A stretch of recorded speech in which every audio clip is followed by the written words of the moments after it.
Doctor Harika Surapaneni, director doctor Harika ENT care hospitals, Hyderabad.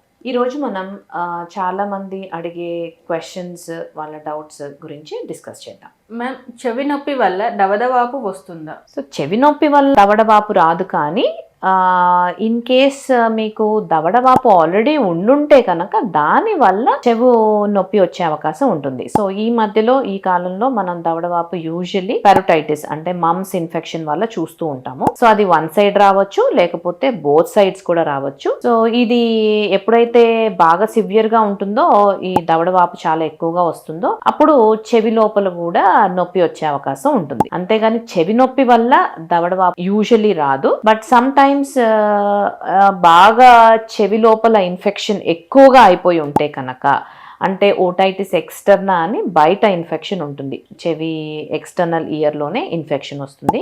అది బాగా ఎక్కువ అయిపోయినప్పుడు ఆ స్వెల్లింగ్ ఏమన్నా కొద్దిగా వాపులాగా చెవి కింద కనిపించే అవకాశం ఉంటుంది. బట్ అది బాగా ఎక్స్టెన్సివ్గా చాలా ఎక్కువగా ఏం కనిపించదు. యూజువల్లీ దవడవాపులు మన పెరటైటిస్లో అంటే మమ్స్ ఇన్ఫెక్షన్లో, గవద బిళ్ళలు ఇన్ఫెక్షన్లోనే మనం ఎక్కువగా చూస్తూ ఉంటాం. సో ఇలాంటి ఇన్ఫెక్షన్స్ వచ్చినప్పుడే ఆ చెవి కూడా నొప్పి వస్తూ ఉంటుంది సమ్ టైమ్స్.